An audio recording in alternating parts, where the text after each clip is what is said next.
Since Michael's horrific attack on Haddonfield that would have forever changed its residents' lives ever since 1978, his main target, Laurie Strode, murdering her friends and almost becoming a victim herself.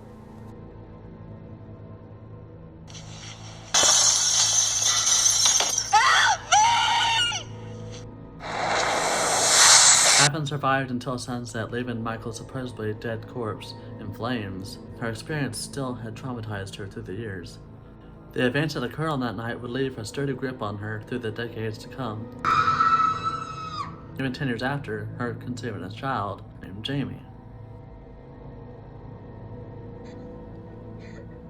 According to the fourth Halloween sequel, Laurie Strode was written off and died in a car crash. Speed jerk! Speed kill! Leaving little Jamie to be fostered by the Carruthers family. I know you miss your parents. It hasn't been that long. 20 years have passed, and in the H20 sequel, the 7th installment in the franchise, she now goes by the name Carrie Tate, changing her name, her surroundings, becoming a head mistress at a private school in California, to hopefully leave her hometown of Haddonfield, along with the nightmares that manifested there. 20 years ago, right? 1978.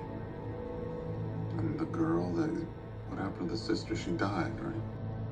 Unable to shake her traumatic past, some wounds scarred too deep,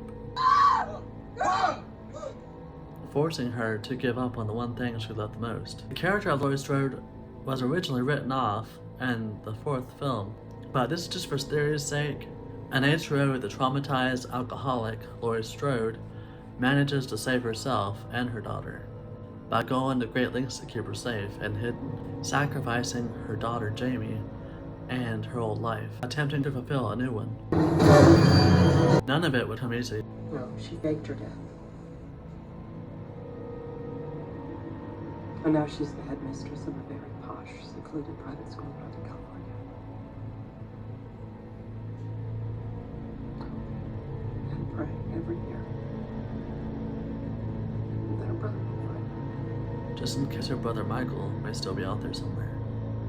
Whether it be her character was meant to be written off, or she was never meant to come back for whatever reason, like scheduling or inadequate storytelling, which happens to be a common theme in the franchise.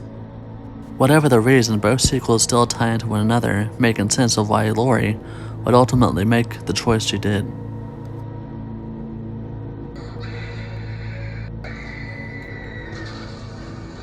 In H20's credit scene, there's hints to be seen that can connect the two, Halloween's 4 and 7, as the mention of Laurie's death and Jamie's scissors found that she used to kill her foster mother.